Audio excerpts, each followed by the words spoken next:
What is osteoporosis? Osteoporosis, a term meaning porous bones, is a silent disease that occurs as a result of reduced bone formation and increased bone reabsorption. Factors of osteoporosis compromise bone structure, microfractures which can later develop into clinical fractures. Complications of fractures include disability, body deformity, depression, pain, and death. Prevention of osteoporosis entails identifying secondary causes in order to modify a risk factor, if applicable. Treating osteoporosis involves the use of prescription medication, calcium, and vitamin D supplementation, and non-pharmacologic therapies, such as appropriate diet, exercise, and smoking cessation. The impact of pharmacist knowledge of osteoporosis management can help ensure the proper use of medication, appropriate vitamin supplementation, and patient counseling on recommended lifestyle changes. Low bone density. Bone mineral density is a major predictor of fracture risk. Standard deviation decrease in a BMD in women represents a 10% to 12% decrease in bone mass and a 1.5 to 2.6-fold increase in fracture risk.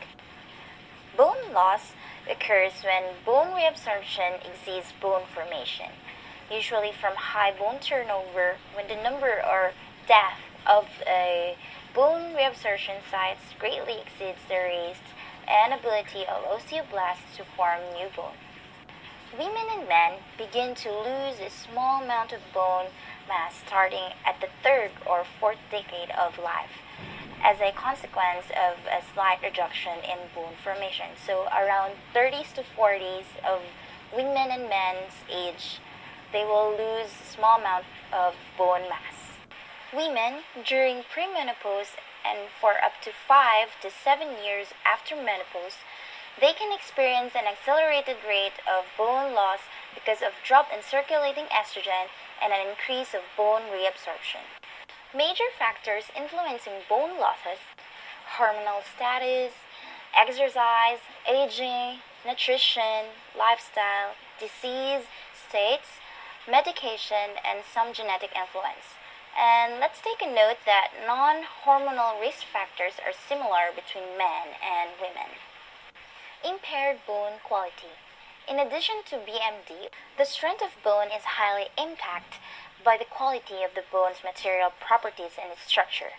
For example, exaggerated bone turnover can result in bone loss, but also can impair bone quality and the structural integrity of bone by increasing the quantity of immature bone that is not yet adequate mineralized. Bone quality assessment is important because changes in bone quality affect bone strength much more than bone mass changes. Future osteoporosis diagnostic testing will assess both bone quality and density. Falls. 50% of vertebral fractures can occur spontaneously with minimal to no trauma, more wrist fracture, and greater than 90% of hip fracture resulting from a fall from standing height or less. 1/3 to 1/2 of all seniors fall each year, with 50% falling more than once. Up to 5% of all falls will result in a fracture.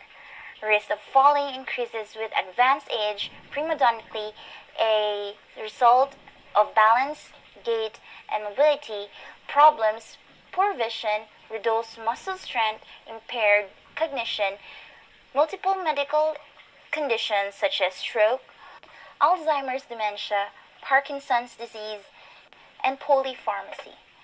Psychoactive medications such as benzodiazepines, antidepressants, antipsychotics, sedative, hypnotics, and narcotics have been strongly associated with falls. The ability to adapt the falls also decreases with aging. Seniors are more likely to sustain a hip or pelvic fracture because they tend to fall backwards or sideways instead of forward. The accelerated bone loss during perimenopause and postmenopause results from enhanced resorption mainly as a result of the loss in ovarian hormone production, specifically estrogen. Estrogen deficiency increases proliferation, differentiation, and activation of new osteoclasts and prolongs survival of mature osteoclasts. The number of remodeling sites increases, and resorption pits are deeper and inadequately filled by normal osteoblastic function. Significant bone density is lost and bone architecture is compromised. Trabecular bone is most susceptible, leading to vertebral and wrist fractures. Men are at a lower risk for developing osteoporosis and osteoporotic fractures because of larger bone size, greater peak bone mass, and fewer falls. Men also do not undergo a period of accelerated bone resorption similar to menopause. However, men have a higher mortality rate after fractures. The etiology of male osteoporosis tends to be multifactorial, with secondary causes and aging being the most common contributing factors. In young and middle-aged men, a secondary cause for bone loss is usually identified, with hypogonadism being the most common. Idiopathic osteoporosis can occur and is probably a result of genetic factors that have yet to be determined. Age-related osteoporosis occurs in seniors mainly as a result of hormone, calcium, and vitamin D deficiencies, leading to an accelerated bone turnover rate in combination with reduced osteoblast bone formation. Hip fracture risk rises dramatically in seniors as a consequence of the cumulative loss of cortical and trabecular bone and an increased risk for fall. A secondary cause is identified in more than half of the premenopausal and perimenopausal women, about 1/3 of postmenopausal women, and more than 2/3 of men. The two most common secondary causes for osteoporosis are vitamin D deficiency and glucocorticoid therapy. A potential drug-induced cause of bone loss in premenopausal women is dipomedroxyprogesterone acetate, a long-acting progestin-only contraceptive injection. This drug contains a black box warning based on data from several studies that demonstrated significant bone loss or impaired bone mass accrual. Some women will recover some or all bone loss after discontinuation, especially if the agent has been used for a short time. Although more information is needed to fully understand the risk associated with dipomedroxyprogesterone acetate, more than 2 years, use warrants consideration of BMD testing using central dual energy X-ray absorptiometry. Osteoporosis is a silent disease, frequently not detected until a fracture is experienced or noticed on X-ray. Many vertebral fractures are asymptomatic, with patients sometimes attributing mild back pain to old age. Clinical presentation of osteoporosis. In general, many patients are unaware that they have osteoporosis until testing or fracture. Fractures can occur after bending, lifting, or falling, or independent of any activity. Symptoms of osteoporosis. Frequently asymptomatic: pain, immobility, depression, fear, and low self-esteem from physical limitations and deformities. Signs of osteoporosis: shortened stature, greater than 1.5 inches loss of maximum height, greater than 0.8 inches, kyphosis or lordosis, fragility, low trauma, vertebral, hip, wrist, or forearm fracture. Some new vertebral fractures present with moderate to severe back pain that can radiate down the leg. The pain usually subsides after 2 to 4 weeks. However, residual chronic back pain can persist. Multiple vertebral fractures decrease height and sometimes curve the spine. Kyphosis or lordosis. Patients with a non-vertebral fracture frequently present with severe pain, swelling, and reduced function and mobility at the fracture site. For the laboratory test, first is the routine test. Includes the comprehensive metabolic profile, creatinine, calcium, phosphorus, electrolytes, alkaline phosphatase, and albumin. Vitamin D, thyroid stimulating hormone, complete blood count, total testosterone for men, and 24-hour urine calcium and creatinine concentrations. Bone turnover markers. Example is the urinary or serum NTX, serum CTX, and serum PINP. These are sometimes used, especially to determine if high bone turnover exists. For the other diagnostic tests, spine and hip bone density measurement using the central dual energy X-ray absorptiometry, vertebral fracture assessment with DXA technology, radiograph ordered for other reasons that shows low bone density, radiograph to confirm fracture, and lastly is balance and mobility tests. Now let's go to our prevention and treatment of osteoporosis. Our desired outcomes. The primary goal of osteoporosis care should be prevention. The objective is to stabilize or improve bone mass and strength and prevent fractures.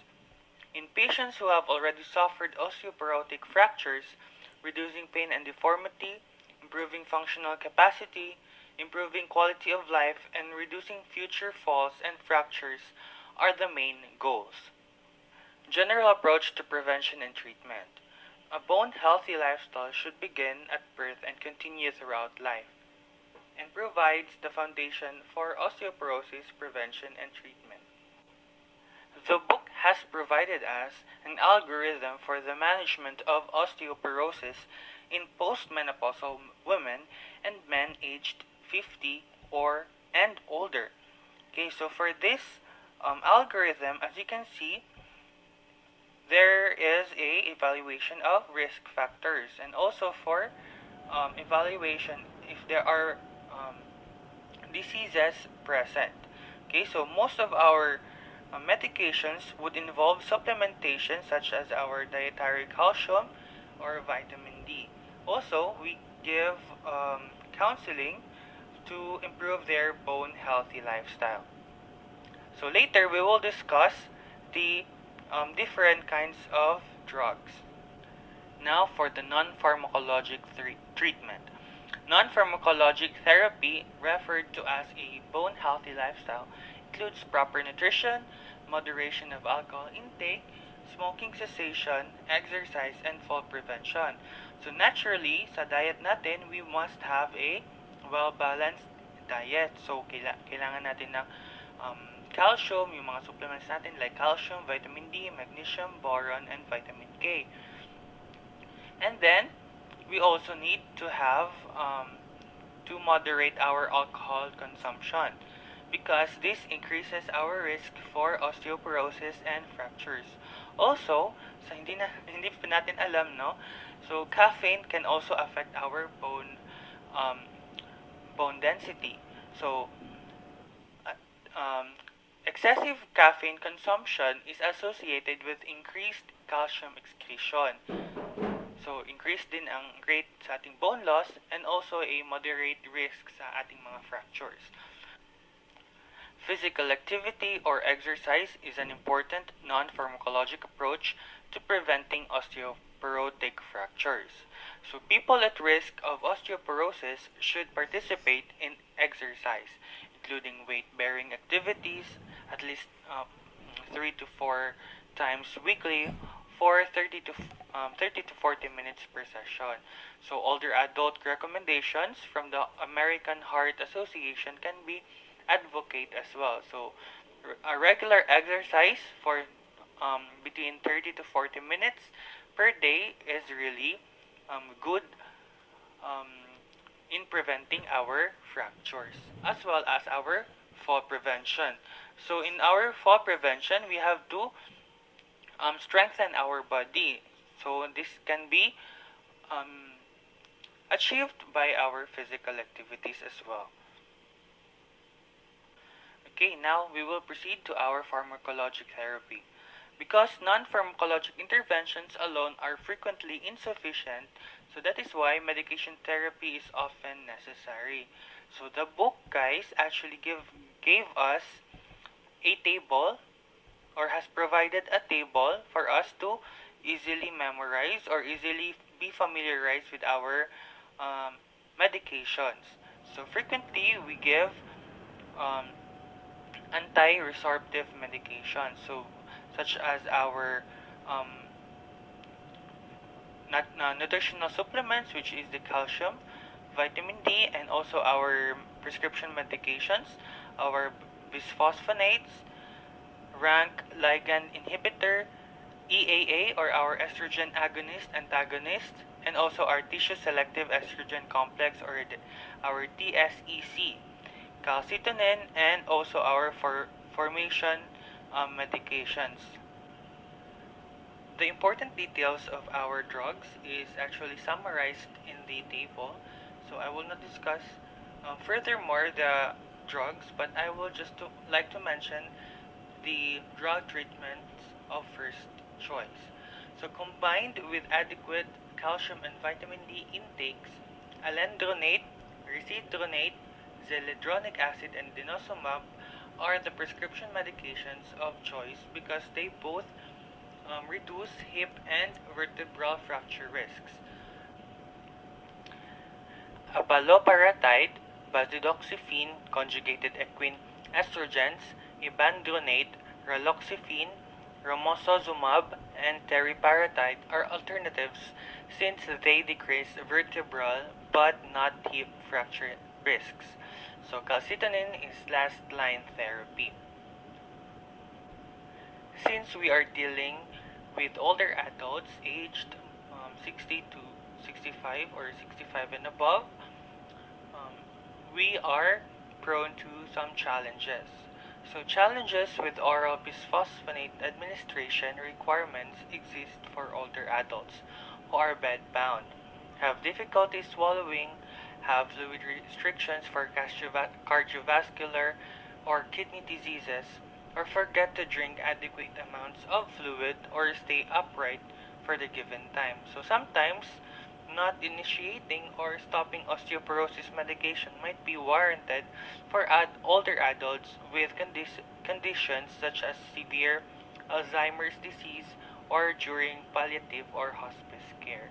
So we just give, or we must be cautious in giving our medications to our older adults, especially those who have other other diseases or other chronic diseases such as your cardiovascular or kidney diseases. Case study. Beverly Farland is a 65-year-old Caucasian woman with a history of COPD, hypothyroidism, and GERD. She presents to the family medicine clinic for her yearly physical and to discuss the results of her recent labs and DXA scan. She states that she uses her Combivent inhaler approximately twice a day and takes her medicines most of the time. She had breast cancer with mastectomy of left breast and radiation therapy at age 45 and got menopause at age 51. Her mother has a history of hip fracture 3 weeks ago. She is a smoker and her height has decreased by 2 inches since she was in her prime. Her current meds are for her COPD, GERD, and hypothyroidism, and she has no known drug allergies, and her physical examination is unremarkable. Her DXA scan results from Hologic machine is presented and will be analyzed later. Her X-ray of the spine 2 weeks ago shows a compression fracture on L3. And for her assessment, she has severe osteoporosis requiring initiation of therapy, has stable COPD, and hypothyroidism is well controlled. Problem identification. Levothyroxine is a thyroid hormone replacement which can induce osteoporosis. Omeprazole, on the other hand, is a proton pump inhibitor which is associated with increased bone loss and or fracture risk. Combivent Respimat inhalation, she uses it 2 times daily instead of 4 times daily. What information indicates the presence or severity of the patient's osteoporosis? So she had undergone a dual energy X-ray absorptiometry, or the DXA, which is a diagnostic standard. Her results are a T-score of -3.2 and -2.8, which falls under the category of osteoporosis. So Frack's tool is used to calculate the 10-year probability of fracture with BMD. So the patient's 10-year probability of major osteoporotic fracture is 34%, and her 10-year probability of hip fracture is 9.6%. So the patient's risk factors for osteoporosis are: she is a current smoker, and there is a history of osteoporosis in a first-degree relative, which is her mother, and she has a personal history of fracture as an adult after age 50 years, because her x-ray of the spine 2 weeks ago shows a compression fracture on L3. What non-drug therapies might be useful for this patient's osteoporosis? She should have a balanced diet with adequate intake of calcium and vitamin D. Calcium-containing foods is preferred. Smoking cessation, weight-bearing aerobic and strengthening exercises. Optimal plan: treatment of osteoporosis: calcium 200 to 1 mg per day, vitamin D 400 to 800 units per day to achieve adequate intake. And initiation of therapy is recommended for the patient. Raloxifene 60 mg per day is the best choice for her because it is a good option in women at high risk for breast cancer. Outcome evaluation: obtain baseline central BMD testing for monitoring response to therapy. Reevaluate BMD using central DXA in 2 years. Continuation of current meds. For omeprazole, considering the possible burden of fracture, bone health, and mineral status of patient on long-term PPIs should be regularly monitored. Well, for levothyroxine, blood tests at least once a year to monitor thyroid hormone levels. Relate information relevant to the case. Several major risk factors contributing to the patient being assessed with severe osteoporosis are being of female sex, advanced age, and being a smoker. Heredity is a strong risk factor for osteoporosis development, which is present. Estrogen deficiency causes significant bone density loss and compromises bone architecture. The patient having hypothyroidism is a good sign. However, ensure that the thyroid hormone levels are not too high due to the medication. Thyroid hormone affects the rate of bone replacement. If the thyroxine level in the body stays too high for a long period, or the thyroid stimulating hormone level in the body stays too low for a long period, then there is a higher risk of developing osteoporosis. The patient also has medication, omeprazole, used for the treatment of her GERD as a long-term therapy. It results in decreased bone mineral density, increased fracture risk, and possible calcium malabsorption secondary to acid suppression for carbonate salts.